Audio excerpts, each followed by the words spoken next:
Hi guys, and welcome back to another episode of Formation Rotation. As you can see on the left hand side, we're going to be doing 5-3-2 this week, and it's going to be another sweaty, as you lot do, classic sweaty formation and it's a team you probably wouldn't like to come up against, as it is quite overpowered and reasonably cheap as well, depending on some of the players you may or may not get. So, first things first, I'd like to give a massive shout out to FIFAcointraders.com. Their links in the description. Make sure you check them out. Reliable coin service. So let's crack on with the formation discussion, really, as we can see some problems. So yet again, it's 5 at the back, so we are quite overpowered. The only main problem I can see there is the 3 CMs. If you push all them 3 forward, you've got a massive gap for them to attack the 5 at the back, and with the wing backs they push quite high as well, depending on the work rates. But the ones we have got in for right wing back and left wing back, they do attack quite a lot, because in real life they're like that as well. So positives, it's like a brick wall basically. You use sponge air attack and counter attack.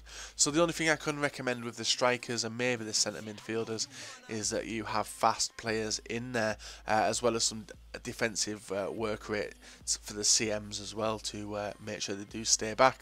So with the strikers, I'd advise 2 pacey ones. Unfortunately, that's not what we went with in our team. Matt K. Prince, most of you will know him from my live streams and even from YouTube as well. He did build this team from it. It was one I did like the look of, so I built it myself.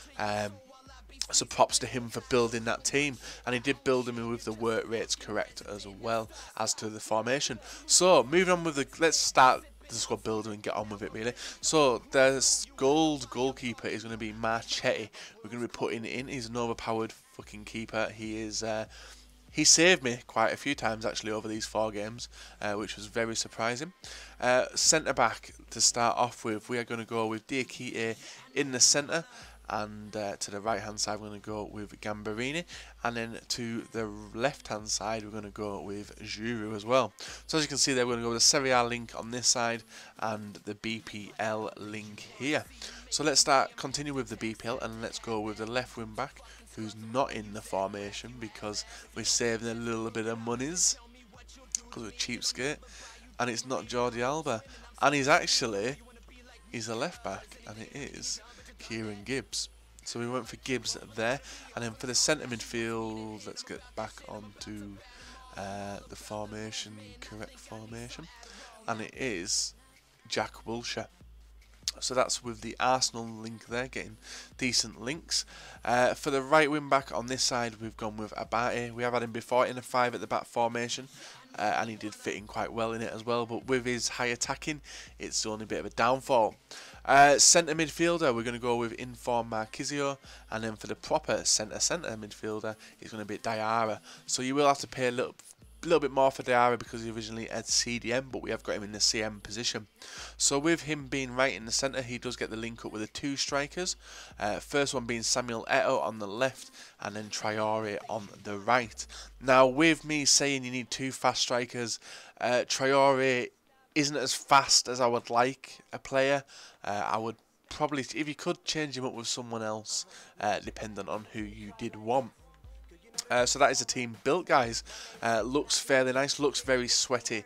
If you got rid of the informs, it would be even more sweaty, really, and it'd be quite cheap to build. So we're going to play the games now in Division 2, actually, because we got relegated because we've been playing really shit with the teams recently. So fingers crossed this sweat team will get us back into Division 1 ASAP.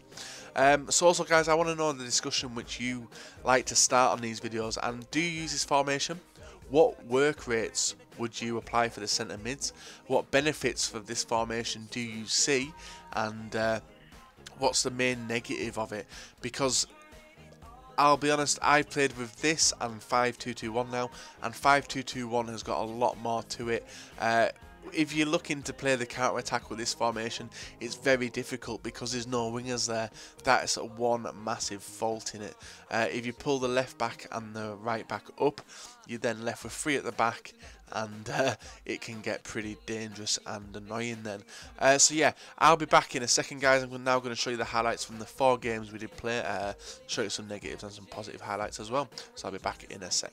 So we're back, guys, and this is basically some highlights. And as I did state, the 3 CMs did cause us a lot of trouble, and us not having a fast striker did cause a lot of trouble as well. Even though he was a bit of a beast most of the time, he did hinder the attacks with not being a fast striker, and that was Traore himself. As you can see here, playing around and passing around, pulling players out of position, it does leave you really short, and Sessegnon did equalise there, which was a bit of a annoying factor to this as well. Crossing as well to Traore's head was one of the major benefits to us playing this formation, but it was mainly that midfield and the attack, because when you play 5 at the back, you're going to spongy attack and counter attack. So the best one out of the 5 so far I have tested is definitely 5-2-2-1. With that, it's absolutely fast.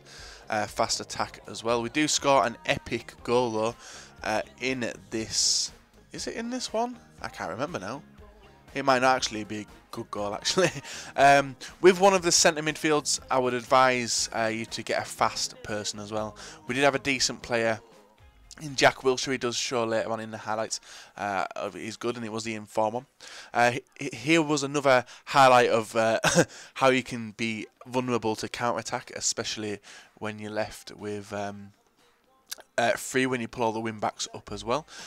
We had to pull and wait for Jack Wilshere to come onto the attack, which was a bit of a shame really, because if we had fast players we would have been able just to keep on running, but having to draw back and wait for him to pull more players up was a bit of a shame. Bit of a skill goal there with Traore as well. But anyway, guys, I would not recommend this formation. It's been one of the worst ones I've played with, especially when 5 at the back you're meant to win, be sweaty. But just the attack is very difficult to play with. So if you lot have got any teams you have built in a 5-3-2 or you do actively use it, please let me know in the comments section below. So I'm going to show you some more highlights, and yeah, you can enjoy it, so make sure you check back next weekend for some more. So remember to check out FIFAcointraders.com, their link's in the description. Like the video if you liked it, comment in the section below, and remember to subscribe if you've not subscribed. So until next time, guys, I will see you later.